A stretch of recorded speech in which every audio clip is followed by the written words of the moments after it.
વાલોડ તાલુકાના ગાંધી વિદ્યાપીઠ વેડછી ખાતે હજુ મેળો યોજાયો નથી તે પહેલા જ મેળો વિવાદમાં આવતો જોવા મળી રહ્યો છે।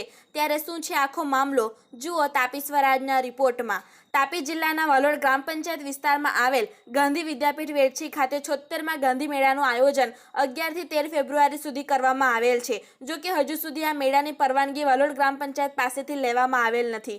ત્યારે અહીં મેળાની પરવાનગી અંડર પ્રોસેસ હોય તેવું જણાઈ રહ્યું છે, પરંતુ હાલમાં આ મેળાની તૈયારીઓ ધામધૂમથી ચાલી રહી છે અને તેવામાં આ મેળો વાલોડ ખાનપુર સ્ટેટ હાઈવેને લાગુ હોય ત્યારે રોડની મધ્ય બિંદુથી 15 મીટર છોડીને ટ્રાફિકની કોઈ અવ્યવસ્થા ન સર્જાય તે રીતે આયોજન કરવાનું હોય છે, પરંતુ અહીં તો 15 મીટરની અંદર જ આ મેળાના આયોજકો દ્વારા દુકાનો તાણી દેવામાં આવેલ છે। ત્યારે અહીં વાલોડ ખાનપુર હાઈવે પર ગેરકાયદેસરનું દબાણ કરવામાં આવેલ છે, તેમાંય હજુ સુધી આયોજકો દ્વારા તો ગ્રામ પંચાયત પાસેથી કોઈપણ પ્રકારની પરવાનગી લેવામાં આવેલ નથી। તેમજ અહીં ઉલ્લેખનીય છે કે વાલોડ ગ્રામ પંચાયત દ્વારા સ્ટેટ હાઈવેની બાજુમાં જ્યારે ગટર લાઇનનું કામ કરવામાં આવ્યું હતું ત્યારે તો સ્ટેટ હાઈવેના જવાબદાર અધિકારીઓ દ્વારા ગ્રામ પંચાયતની ગટર લાઇનનું કામ બંધ કરાવવામાં આવ્યું હતું અને દબાણ હટાવવામાં આવ્યું હતું। ત્યારે જો અહીં ગ્રામ પંચાયતને પણ કાયદો અને વ્યવસ્થા લાગુ પડતું હોય અને દબાણ દૂર કરવામાં આવતું હોય તો આ મેળાના આયોજકો દ્વારા હાઈવેના મધ્ય બિંદુથી 15 મીટરની અંદર દબાણ કઈ રીતે કરવામાં આવ્યું। તેમજ હાલમાં થોડા દિવસ અગાઉ સ્ટેટ હાઈવે દ્વારા વાલોડ ખાતે હાઈવેની આજુબાજુમાં આવેલ ગરીબ લારી ગલ્લાનું દબાણ હટાવવામાં આવ્યું હતું અને કેટલાય લોકોની રોજીરોટી પણ છીનવવામાં આવી હતી। ત્યારે અહીં આ મેળાના આયોજકો સામે પણ કાર્યવાહી કરીને દબાણ હટાવવામાં આવે તે જરૂરી બન્યું છે।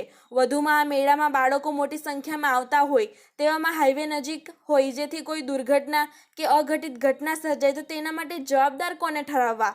સ્ટેટ હાઈવેના મધ્ય બિંદુથી 15 મીટરના દાયરામાં જ દુકાનો તાણી દેવામાં આવેલ છે, ત્યારે ટ્રાફિકની કોઈ સમસ્યા સર્જાય કે કોઈ દુર્ઘટના સર્જાય તો તેના માટે જવાબદાર કોણ રહેશે?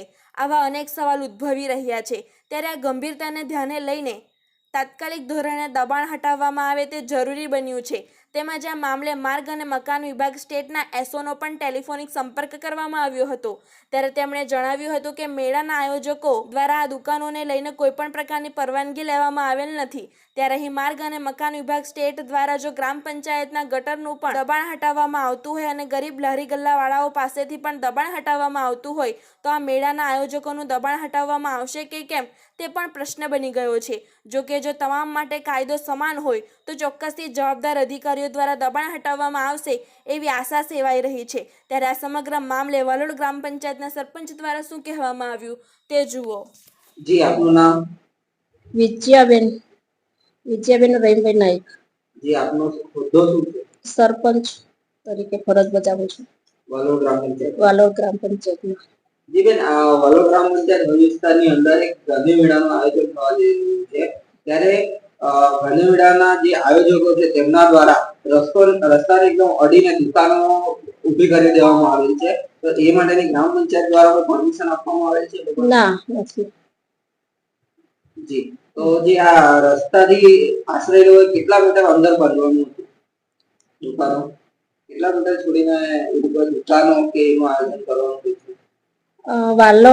વાલોડ બારડોલી સ્ટેટ હાઈવે ને લાગુ હોય તો રોડની મધ્ય બિંદુથી 15 મીટર છોડીને બાંધકામ કરવાનું થતું હોય છે, પણ તેની પરમિશન આપી નથી।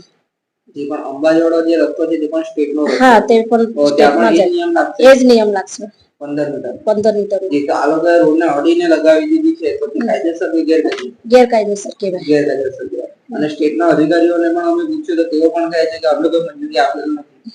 તો આ એ લોકોને મનસ્વી રીતે કરે છે કે? હા, એ લોકોને ના, પંચાયતને નથી જાણ કરી, મનસ્વી રીતે કરે છે। મનસ્વી રીતે। જી, હવે એને માટે કોઈ દુર્ઘટના કે કઈ સર્જાય કે કઈ અકસ્માત થાય એના માટે જવાબદાર આપણે કોને ગણવા? આયોજકોને, જે તેને જવાબદાર દુર્ઘટના બને કે જે બી કંઈક થાય તેના ભાગરૂપે દુર્ઘટના બને તેની સંપૂર્ણ જવાબદારી ત્યાંના જે આયોજક છે એ લોકોની જવાબદારી બનશે, કારણ કે પંચાયતમાંથી પરમિશન આપવામાં આવી નથી।